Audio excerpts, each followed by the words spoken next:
Praise the lord. ప్రియమైన దేవుని బిడ్డలారా, బాగున్నారా? ఈరోజు జీవితము దాని యొక్క అర్థాన్ని మనం ఎలా కనుక్కోవచ్చో ప్రసంగి గ్రంథంలో నుంచి మనం చూద్దాం, ధ్యానం చేద్దాం. ప్రసంగి గ్రంథము 11వ అధ్యాయము 9వ వచనం నుండి 12వ అధ్యాయము ఆఖరి వచనం వరకు దాని యొక్క సారాంశాన్ని మనము ఈరోజు దేవుని యొక్క వాక్యపు వెలుగులో దాన్ని మనం ధ్యానం చేద్దాం. ఈ ప్రసంగి గ్రంథకర్త గురించి ఒక చిన్న ఇంట్రడక్షన్ ఇచ్చిన తర్వాత మనం వాక్యంలోనికి వెళ్దాం. సో మనందరికీ తెలుసు, ఈ యొక్క ప్రసంగి గ్రంథాన్ని రచించినటువంటిది సాల్మన్ అనేటువంటి విషయం మనందరికీ కూడా తెలుసు. అయితే ఈ సాల్మన్ ఈ యొక్క ప్రసంగాన్ని ఇంగ్లీష్లో ఎక్స్క్లీషియస్ అంటాము. అలాగే దాని యొక్క హీబ్రూ వర్డ్ వచ్చేసరికి కొహలేత్ అనేటువంటి మాటకు అది అర్థాన్ని తెలియజేస్తుంది. అంటే ఎక్లీషియస్ అంటే ప్రీచర్ అని, దాని యొక్క మూల వాక్యమైనటువంటి మూల మాట మన హిబ్రూ లాంగ్వేజ్లో ఉన్నటువంటి కొహలేత్ అనేది తీసుకున్నా కూడా దాని కూడా అదే అర్థాన్ని స్పృశిస్తుంది. అందుకే మనకు తెలుగులో తర్జుమా చేసినప్పుడు ప్రసంగి అని రాయబడింది. అంటే a preacher to a gathering or assemble, ఎవరైతే ఒక చిన్న గుంపుగా కూడుకున్నారో ఆ గుంపును గురించి చెప్పబడేటువంటి మాటలను ఆ ప్రసంగి మరి గ్రంథకర్త ప్రసంగి అని పిలువబడ్డారు. సో ఈ గ్రంథాన్ని మరి సొలొమోను మహారాజు రాసినట్లుగా మనం చూస్తాం. సో సాల్మన్ చాలా జ్ఞానం కలిగినటువంటి వాడు. ఆయన యొక్క జ్ఞానాన్ని చూడటానికి, పరీక్షించటానికి మరి వేరే దేశాల నుంచి కూడా మరి సాల్మన్ దగ్గరికి వచ్చినట్లుగా మనము ఆ రాజుల గ్రంథంలో చూసినప్పుడు దాన్ని మనం చూడగలుగుతాం.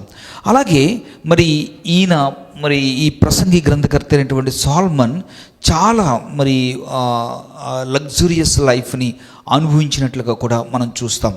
చాలా మరి అతని గురించి మనం చూసినట్లయితే ప్రసంగి గ్రంథము 2వ అధ్యాయంలో, అలాగే మరి రాజుల గ్రంథము 4:22, మొదటి రాజులు 7:1వ అధ్యాయంలో, మొదటి రాజులు 11వ అధ్యాయము, మొదటి రాజులు 14వ అధ్యాయంలో చూస్తే ఆయన ఎంతటి వైభవాన్ని చూశాడో, ఎంతటి సుఖభోగాలను ఆయన అనుభవించాడో మనము దేవుని వాక్యం చూడగలుగుతాం. అయితే ఈ యొక్క సొలొమోను దేవుడు మందిరాన్ని కట్టడానికి 7 సంవత్సరాలు తీసుకుంటే ఆయన తన సొంత అంతఃపురాన్ని కట్టుకోవటానికి సుమారు 13 సంవత్సరాలు ఆయన మరి వెచ్చించినట్లుగా సమయాన్ని మనం చూస్తాం. అలాగే దేవుని యొక్క స్వరాన్ని వినేటువంటి అనుభవం కలిగినటువంటి సొలొమోను అదేవిధంగా మరి దేవుని యొక్క మరి మందిరంలో లేదా ఆ యొక్క పర్వతం మీద దేవునికి బలిపీఠాలు కట్టినటువంటి ఈ సాల్మన్ తన చేతులతోనే మరి అన్య దేవతలకు, మరి మెలెకు, కెమోషి దేవతలకు కూడా బలిపీఠాలు కట్టినట్లుగా మనం చూస్తాం. అంటే తన జీవితంలో దేవునికి ఎంత మరి సమీపంగా జీవించాడో, అట్ ద సేమ్ టైం తను మరి ఎలాగా మరి తన జీవితంలో తన మనస్సుకు నచ్చిన రీతిగా ఎలాగ తను జీవించాడో దాన్ని మనం సెల్ఫ్ ఇంటెలిజెన్స్ అంటాం. సెల్ఫ్ ఇంటెలిజెన్స్ అంటే మనసు ఏది చెప్తే దాన్ని చేసినట్లుగా మనం చూస్తాం. అంటే తన జీవితంలో అన్నిటినీ కలిగి ఉన్నాడు. మంచి జ్ఞానాన్ని కలిగి ఉన్నాడు, చాలా డబ్బుని కలిగి ఉన్నాడు, అలాగే పవర్ని కలిగి ఉన్నాడు. సొలొమోను కంటే ముందు ఆ తర్వాత కూడా ఆయనంత ఆయనంత వైభవాన్ని తను అనుభవించినటువంటి సుఖాన్ని మరి మరొకరిని మనం చూడలేము. కాబట్టి ఈ సాల్మన్ జీవితంలో everything will be A positive. దేవుడు అనేటువంటి వాడు మైనస్ అయిపోయాడంటే దేవుడు అనేటువంటి వాడిని మర్చిపోయి మరి ఆ జీవితంలో ప్రతి సుఖభోగాన్ని తను అనుభవించాడు. కాబట్టి తన జీవితం ఏమైపోయిందంటే ఒక నెగిటివ్ అయిపోయింది. Because everything is a positive for Solomon except God. So if God becomes minus or negative, that life becomes negative. So మన జీవితంలో కూడా మనం ఆలోచన చేసినట్లయితే ఈ సాల్మన్ జీవితాన్ని మనం ఒక ఉదాహరణగా మనం తీసుకోవచ్చు. ఎందుకంటే సాల్మన్ తన యొక్క చివరి మరి జీవిత చర్మాంకంలో ఈ యొక్క ప్రసంగి గ్రంథాన్ని రచించినట్లుగా మనం చూస్తూ ఉంటాం. జీవితం యొక్క పరమార్థం ఏమిటో, జీవితం యొక్క అర్థం ఏమిటో, అలాగే మనం జీవితంలో ఆ నిండుదనం అనేటువంటిది ఎప్పుడు వస్తుంది అనేటువంటి విషయాలను సాల్మన్ ఈ ప్రసంగి గ్రంథం ద్వారా తెలియజేసినట్లు మనము చూడగలుగుతాము. చూడండి, వ్యర్థము వ్యర్థము వ్యర్థము, సమస్తము వ్యర్థము అని తెలియజేస్తున్నటువంటి సాల్మన్ ఈ ప్రసంగి గ్రంథంలో ఆ వ్యర్థం అన్నటువంటి దాంట్లో నుంచి నుంచే రాసినటువంటి పుస్తకంలో నుంచి మనము పరమార్థాన్ని కనుగొనేటట్లుగా మరి రచించినట్లుగా మనం చూస్తూ ఉంటాం. అంటే వ్యర్థము వ్యర్థము వ్యర్థము అని చెప్పబడినటువంటి ఈ పుస్తకంలో నుంచే అర్థాన్ని వెతుక్కుంటున్నట్లుగా మనం చూడగలుగుతాం. చూడండి, సొలొమోన్ చెప్తున్నటువంటి మాటల్ని మనం జాగ్రత్తగా పరిశీలిస్తే ఇక్కడ మనకు అది పారాడాక్స్లా కనబడుతూ ఉంటుంది. ఓకే, ఎందుకంటే సమస్తము వ్యర్థం వ్యర్థం అని చెప్పినటువంటి దాంట్లో నుంచే మనము జీవిత యొక్క అర్థాన్ని మనము కనుగొంటున్నాం కనుక.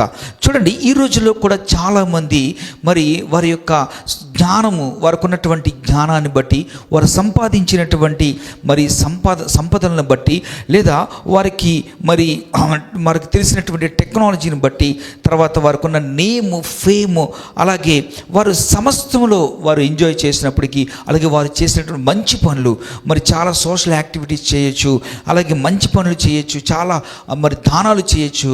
ఇవన్నీ కూడా తన జీవితంలో కొంతవరకు మరి తృప్తిని కలిగించవచ్చేమో, కానీ అది పరిపూర్ణమైనటువంటి సంతోషాన్ని, తృప్తిని ఇవ్వదనేటువంటి విషయాన్ని మనం తెలుసుకోవచ్చు ఈ సొలొమోన్ యొక్క జీవితం ద్వారా. అందుకే సొలొమోన్ ఈ యొక్క ప్రసంగి గ్రంథము మరి చివరికి వచ్చేసరికి జీవితం యొక్క అర్థాన్ని, జీవితం యొక్క పరమార్థాన్ని, అలాగే జీవితానికి నిండుదనం అనేటువంటిది ఎప్పుడు వస్తుంది, ఆ జీవితము గమ్యం ఏమిటనేటువంటి విషయాలను చాలా చక్కగా వివరించినట్లుగా మనం చూడగలుగుతాం. చూడండి, ఈ ప్రసంగి గ్రంథము 11వ అధ్యాయం 9వ వచనం నుండి మరి 12వ అధ్యాయం చివరి వరకు మనం చూసినట్లయితే 4 ప్రాముఖ్యమైనటువంటి విషయాలను తెలియజేస్తూ ఉన్నాడు. ఏ వ్యక్తి అయినా సరే ఈ 4 ప్రాముఖ్యమైనటువంటి విషయాలను తన జీవితంలో గనక మరి అతడు చేస్తే జీవితం యొక్క అర్థాన్ని కనుగొనవచ్చని సొలొమోన్ చాలా సూటిగా చెప్తున్నట్లుగా మనం చూస్తూ ఉంటాం. దాంట్లో మనం చూసినట్లయితే రిమెంబర్ యువర్ క్రియేటర్, అంటే నీ సృష్టికర్తను స్మరణకు తెచ్చుకో. ప్రసంగి గ్రంథం 12వ అధ్యాయము మనం చూసినట్లయితే 2వ వచనము చివరిలో మనం చూసినట్లయితే, నీ బాల్య దినములనందే నీ సృష్టికర్తను స్మరణ తెచ్చుకో. సో జీవితం యొక్క అర్థాన్ని కనుక మనం కనుగొనాలి అంటే మొదట మనము సృష్టికర్తను స్మరణకు తెచ్చుకోవాలి.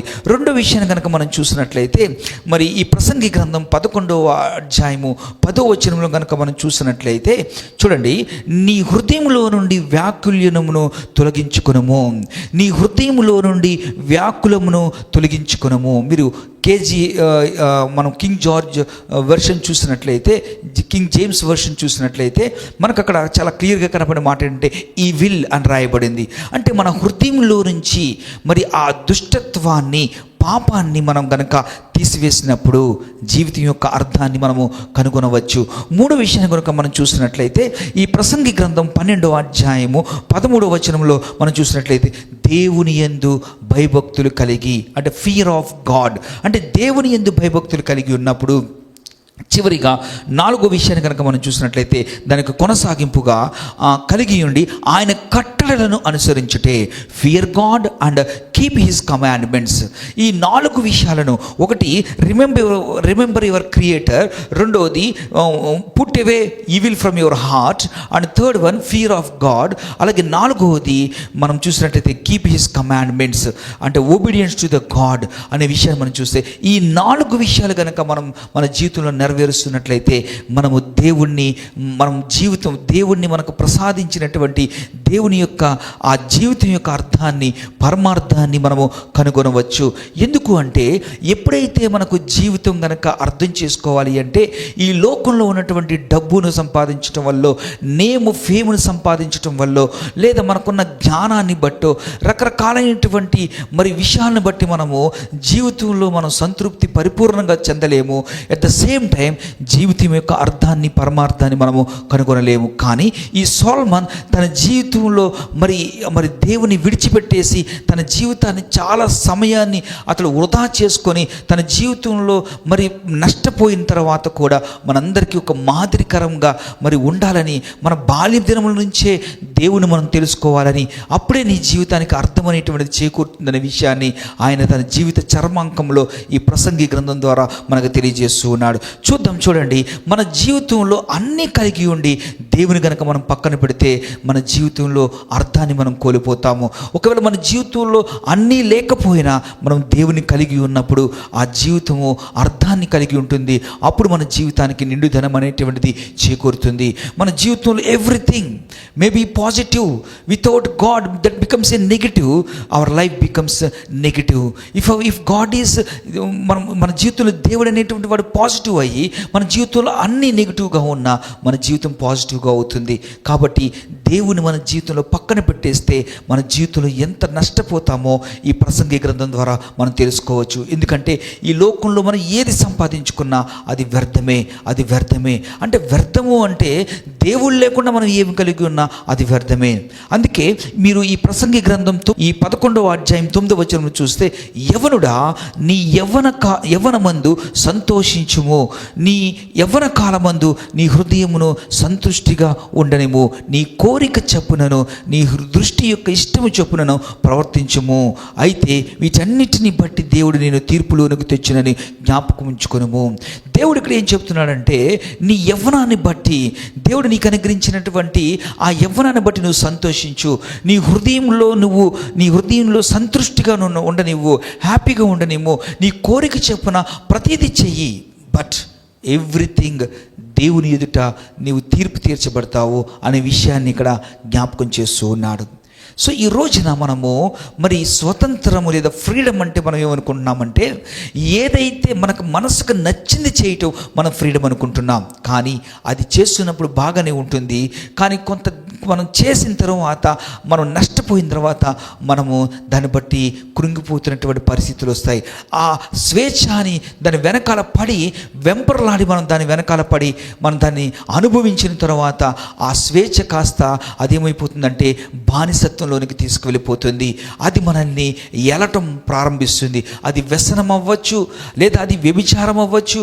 మరి ఏదైనప్పటికీ కూడా దేవునికి ఇష్టం కానిది మనకు మనసుకు నచ్చింది చేసుకుంటూ పోతే, నా ఇష్టం నా స్వాతంత్రం అనుకుంటూ మనం వెళ్ళిపోతే చివరికి ఆ స్వాతంత్రం కాస్త నిన్ను బానిసత్వంలోనికి తీసుకువెళ్ళిపోతుంది. ఏదైతే వ్యసనములు ఉన్నాయో ఆ వ్యసనాలను నువ్వు కంట్రోల్ చేయలేవు, కానీ ఆ వ్యసనమే నిన్ను కంట్రోల్ చేస్తుంది. కాబట్టి స్వేచ్ఛ అంటే మనకు మనసుకు నచ్చినది చేయటం కాదు, కానీ ఏదైతే చేయకూడని దాన్ని చేయకుండా ఉండటం, ఏదైతే చేయవలసింది ఉందో దాన్ని చేయటమే నిజమైనటువంటి స్వాతంత్రము. అందుకే ఇక్కడ ప్రసంగి గ్రంథకర్త అంటున్నాడు, యవ్వనుడా నీ యవ్వన కాలమందు నువ్వు సంతోషంగా ఉండు, నీ హృదయంలో సంతృప్తికరంగా ఉండనివ్వు, నీ మనసుకు నచ్చినట్లుగా నీ కోరిక నచ్చినట్లుగా చేయి. కానీ నువ్వు చేసే ప్రతిదీ కూడా దేవునిని దృష్టించుకొని నువ్వు చేయాలి, దేవుణ్ణి దృష్టిలో పెట్టుకొని నువ్వు చేయాలి. దేవుని యొక్క తీర్పులోనికి నువ్వు వస్తావనేటువంటి విషయాన్ని గమనించి నువ్వు చేయాలి అని ఆయన తెలియజేస్తున్నాడు. చూడండి, ఇందాక నేను చెప్పిన రీతిగా మన జీవితానికి మరి ఎప్పుడు మీనింగ్ వస్తుందంటే, మన జీవితంలో 4 విషయాలు నేను చెప్పాను. మొదటిది మనం చూసినట్లయితే మన జీవితంలో మొదటిది రిమెంబర్ యువర్ గాడ్, అంటే దేవుడిని మనము స్మరణకు తెచ్చుకోవటం. దేవుని మనం ఎప్పుడు స్మరణ తెచ్చుకుంటాం అంటే, మనము దేవుని స్మరణ తెచ్చుకోవటం అంటే ఆయనను దృష్టిలో పెట్టుకొని జీవించటము, ఆయన జ్ఞాపకం చేసుకొని మనం జీవించటము. స్మరణకు తెచ్చుకోవడం అంటే మనము మర్చిపోయామనేటువంటి విషయాన్ని మనము అర్థం చేసుకోవాలి. ఎప్పుడు మనం రిమెంబర్ చేసుకుంటాం? మర్చిపోయినప్పుడు.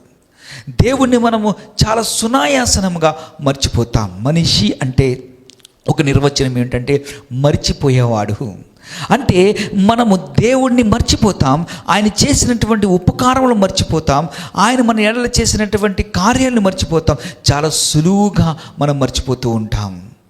మన కష్టాలు వచ్చినప్పుడు దేవుడి దగ్గరికి వస్తాం, ఆయన దగ్గర విన్నవించుకుంటాం, ప్రార్థన చేస్తాం. ఆ కష్టాలకు, ఆ ప్రార్థనకు దేవుడు జవాబిస్తాడు, మనకి ప్రాబ్లమ్స్లన్నింటిని సాల్వ్ చేస్తాడు. చాలా ఈజీగా మనం ఏం చేస్తామంటే దేవుని మర్చిపోతూ ఉంటాం. అందుకే దావీదు అంటాడు, ఆయన చేసిన ఉపకారములలో దేనిని మరువకము. మన జీవితంలో దేవుణ్ణి ఎప్పుడూ మర్చిపోకూడదు. 24 hours 7 days 365 daysలో ఎంతసేపు మనం దేవుని గుర్తుపెట్టుకుంటున్నామో ఒకసారి మనము ఇంట్రస్పెక్టివ్ చేసుకోవాలంటే ఆత్మ పరిశీలన చేసుకోవాలి. దేవుడు మనకిచ్చినటువంటి 7 రోజులు 24 గంటలు 7 రోజులు 365 రోజుల్లో దేవుని మనం ఎంతసేపు జ్ఞాపకం పెట్టుకుంటున్నాం? చూడండి, చాలామంది స్టూడెంట్స్ ఏం చేస్తారంటే వారి యొక్క ఇయర్ మొత్తం కూడా బుక్స్ని నెగ్లెక్ట్ చేస్తారు, స్టడీస్ని నెగ్లెక్ట్ చేస్తారు. ఎగ్జామ్స్ ఎప్పుడైతే దగ్గరకు వస్తున్నాయో అప్పుడు వాళ్ళు ఆ దేవుణ్ణి జ్ఞాపకం చేస్తూ ఉంటారు. సంవత్సరం అంతా దేవుడిని మర్చిపోతారు. వాళ్ళకి ఎప్పుడు దేవుడు జ్ఞాపకం వస్తాడంటే ఎగ్జామ్స్ టైంలో దేవుడు జ్ఞాపకం వస్తాడు. ఎందుకని? చదవరు సరిగ్గా. కాబట్టి కనీసం ఎగ్జామ్స్ టైంలో ప్రార్థన చేస్తే దేవుడు మనకి హెల్ప్ చేస్తాడు, మనం పాస్ అయిపోవచ్చు అని అప్పుడు దేవుని జ్ఞాపకం చేసుకుంటారు. Not like that. దేవుణ్ణి మనము ఎప్పుడు ప్రతిరోజు 365 రోజులు 24 గంటల్లో ఎప్పుడు దేవుణ్ణి మనము జ్ఞాపకం చేసుకుంటూ ఉండాలి. మెజారిటీ ఆఫ్ ద టైం దేవుణ్ణి మనం జ్ఞాపకం చేసుకుంటూ ఉండాలి. ప్రతిరోజు జ్ఞాపకం చేసుకుంటాం, ప్రతిరోజు ప్రార్థన ద్వారా, ప్రతిరోజు వాక్య ధ్యానం ద్వారా, ప్రతిరోజు ఆరాధించటం ద్వారా, సంఘ సహవాసం ద్వారా దేవుని మనము జ్ఞాపకం చేసుకుంటూ ఉండాలి. అందుకే దేవుడు అంటున్నాడు ఇక్కడ, సొలొమోను అంటున్నాడు ఈ ప్రసంగి గ్రంథం ద్వారా, నువ్వు ఎప్పుడైతే దేవుని స్మరణ తెచ్చుకుంటావో నీ జీవితానికి అర్థం అనేటువంటిది చేకూరుతుంది. ఇప్పుడు ఒకవేళ నువ్వు దేవుని కనుక మర్చిపోతే, if you forgot the God, your life becomes meaningless. నువ్వు దేవుణ్ణి మర్చిపోతే నీ జీవితానికి అర్థాన్ని నువ్వు కోల్పోతావనే విషయాన్ని చాలా తేటగా తెలియజేస్తున్నాడు. అందుకే అంటున్నాడు, నీ బాల్య దినములందే నీ సృష్టికర్తను స్మరణ తెచ్చుకో. మనల్ని సృష్టించినటువంటి దేవుణ్ణి మనం స్మరణ తెచ్చుకోవాలి. The author of life and life giver, ఎవరైతే మనకు జీవితాన్ని ప్రసాదించాడో, ఎవరైతే మన జీవితాన్ని రచించాడో, ఆ రచించినటువంటి జీవితాన్ని మనకి గిఫ్ట్గా బహుమానంగా ఇచ్చినటువంటి ఆ దేవుణ్ణి, ఆ సృష్టికర్తను మనం జ్ఞాపకం చేసుకున్నప్పుడు మన జీవితానికి అర్థం అనేటువంటిది చేకూరుతున్నది. అక్కడ చూడండి, బిల్లీ హేబిల్స్ అనేటువంటి ఒక దైవజనుడు ఈ మాట అంటాడు, మనము ఎవరు మనల్ని చూడనప్పుడు మనం ఎవరమో అదే మనము. మనల్ని ఎవరు చూడటప్పుడు, మనం ఒంటరిగా ఉన్నప్పుడు మనం ఎలా బిహేవ్ చేస్తున్నామో అదే మన ఒరిజినల్ క్యారెక్టర్ అని చెప్పి ఆ దైవజనుడు తెలియజేస్తున్నాడు. కాబట్టి దేవుణ్ణి మనం ఒంటరిగా ఉన్నప్పుడు కూడా ఆయన జ్ఞాపకం చేసుకోవాలి. ఆ ఒంటరిగా ఉన్నప్పుడు కూడా మనం దేవుణ్ణి కనుక జ్ఞాపకం చేసుకుంటున్నట్లయితే నిజంగా మన జీవితానికి అర్థాన్ని మనము కనుగొనగలుగుతాము. సో ఎందుకంటే మనలో మన అపరిచితుడు ఉన్నాడు. ఈ అపరిచితుడు ఎందుకున్నాడు అంటే దేవుడు మనకు అపరిచితుడు కనుక. If you know God, you know about you. If మనకు దేవుడు కనుక తెలియకపోతే, దేవుడు మనకు అర్థం కాకపోతే మన జీవితం గురించి మనకు అర్థం కాదు.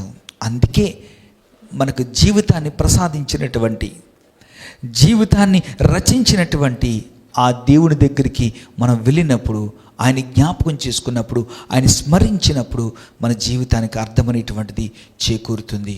ప్రియ దేవుని బిడ్డ, ఎందుకు దేవుని మనం జ్ఞాపకం చేసుకోవాలి, ఎందుకు దేవుని మనం తెలుసుకోవాలి అంటే దేవుడే మనకు కొలమానము. ఫర్ ఎగ్జాంపుల్, మీరు ఒక బట్టల షాప్లోనికి వెళ్ళారు. ఆ బట్టల షాప్లోనికి వెళ్ళి మీరు ఒక మంచి క్లాత్, లినిన్ క్లాత్ తీసుకోవాలనుకున్నారు.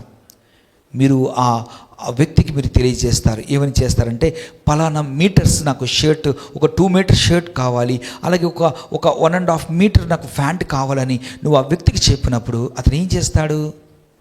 ఆ టాన్లో నుంచి ఒక స్కేల్ తీసుకొని దాన్ని కొలిచి కట్ చేసి మనకు కావలసినంత మరి ఆ మెజర్మెంట్స్తో కూడినటువంటి క్లాత్ని మనకి ఇస్తాడు. అక్కడ కొలమానం ఏంటి అంటే ఆ స్కేలే. మన జీవితంలో, మన జీవితానికి కొలమానం ఏమిటి అంటే దేవుడు మాత్రమే. ఎందుకంటే దేవుడే మనకు కొలమానం.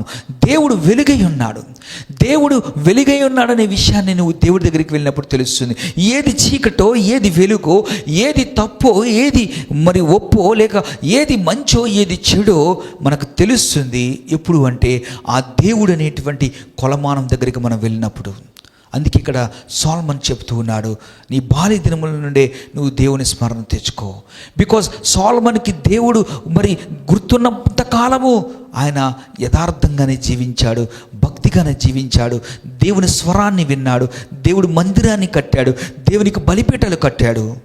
ఎప్పుడైతే దేవుని మర్చిపోయాడో, ఎప్పుడైతే అన్య స్త్రీలు వివాహమాడాడో, తను దేవుని మర్చిపోవటం ద్వారా, ఆ కొలమానాన్ని మర్చిపోవటం ద్వారా తన జీవితంలో ఏ చేతులతో దేవునికి మందిరం కట్టి బలిపీఠాలు కట్టాడో అదే చేతులతో అన్య దేవతలకు కూడా బలిపీఠాలను కట్టాడు. సో మన జీవితంలో అర్థాన్ని మనం కలిగి ఉండాలి అంటే దేవుణ్ణి మనము స్మరణ తెచ్చుకోవాలి. This is the first point. రెండవది మనం జ్ఞాపకం చేసుకున్నట్లయితే remove evil from your hearts, అంటే మన హృదయంలో నుంచి చెడును మనం తీసివేసుకోవాలి. ఆ హృదయంలో నుంచి మనం చెడుని తీసేసుకోవాలి. చూడండి, ప్రసంగి గ్రంథం 11వ అధ్యాయం 10వ వచనంలో అక్కడ రాయబడిన మాట, నీ హృదయములో నుండి వ్యాకుల్యమును తొలగించుకునము. కింగ్ జేమ్స్ వర్షన్లో ఈవిల్ అని రాయబడింది. ఈవిల్ అంటే దుష్టత్వము లేదా పాపము. మన హృదయంలో నుంచి మనం ఏం చేయాలంటే ఆ పాపాన్ని మనం తీసివేయాలి. ఎందుకంటే పాపానికి ఉన్న స్వభావం ఏమిటంటే అది ముందు మనల్ని మురిపిస్తుంది. పాపం చేస్తున్నప్పుడు మైమరిపిస్తుంది, చేసిన తర్వాత మెరిపిస్తుంది, చివరకు మనకు చుక్కలు చూపిస్తుంది. కానీ చివరికి అది నాశనానికి అది తీసుకొని వెళ్తుంది. చూడండి, ఈ రంగుల ప్రపంచంలో ఏది చూసినా, ఒక వ్యసనాలు అవ్వచ్చు, ఒక త్రాగుడు అవ్వచ్చు, ఒక వ్యభిచారం అవ్వచ్చు, ఒక జూదం అవ్వచ్చు, అది ఏదైనప్పటికీ చేసే ముందు నిన్ను మురిపిస్తుంది. అది చేస్తున్నప్పుడు నిన్ను మైమరిపిస్తుంది, చేసిన తర్వాత మెరిపిస్తుంది, చివరికి అది నిన్ను బానిసత్వంలో తీసుకువెళుతుంది, అది నిన్ను నాశనం చేస్తుంది.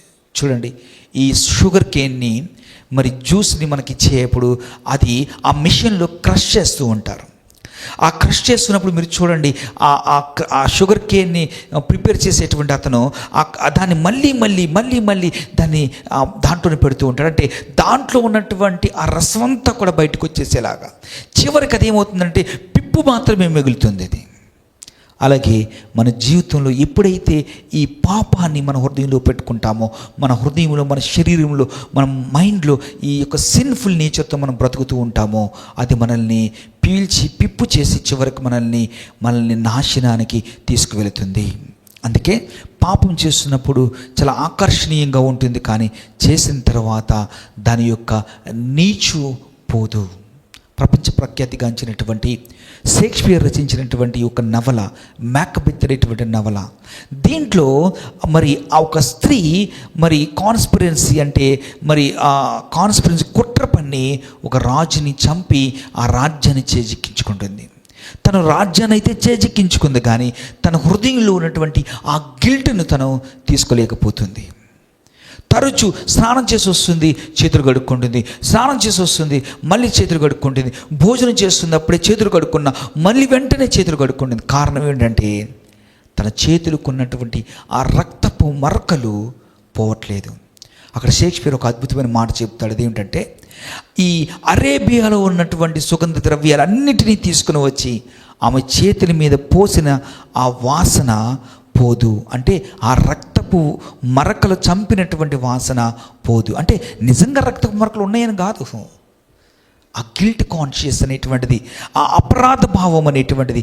పాపం చేసిన తర్వాత చేయటం చాలా సులభము, కానీ చేసిన తర్వాత దాన్ని మర్చిపోవటం చాలా తప్పు, చాలా కష్టం.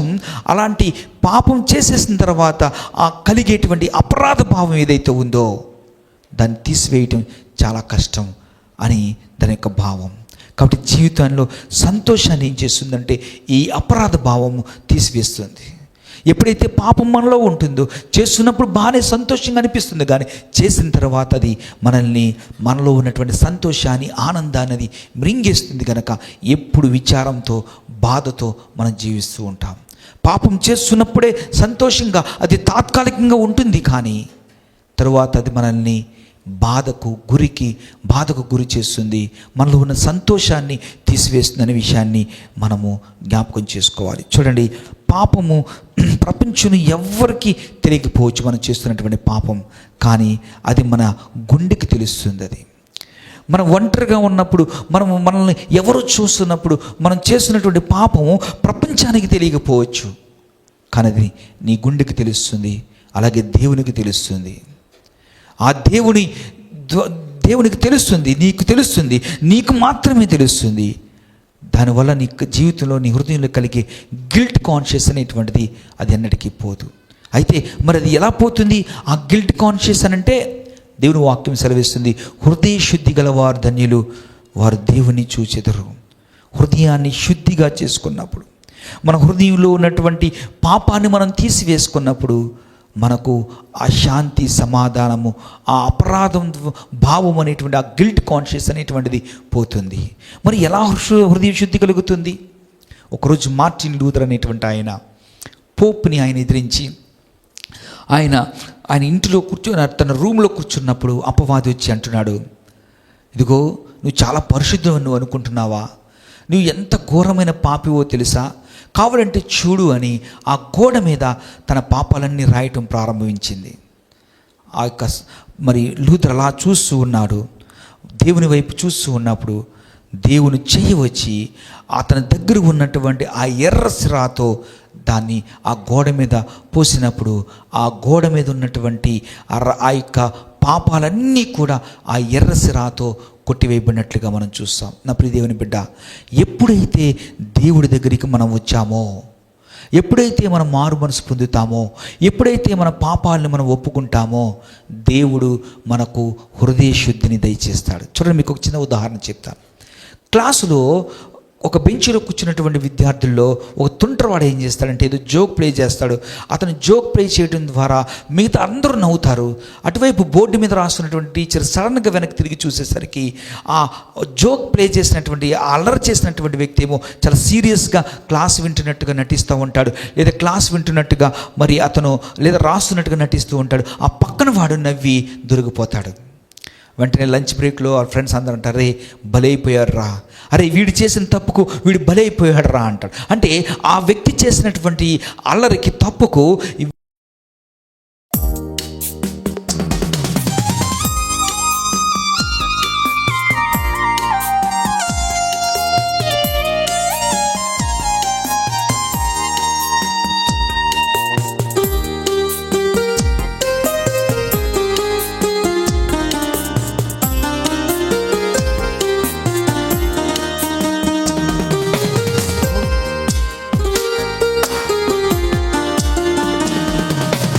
కోతకు సమయం, పనివారి తరుణం, ప్రార్థన చేయుదమా.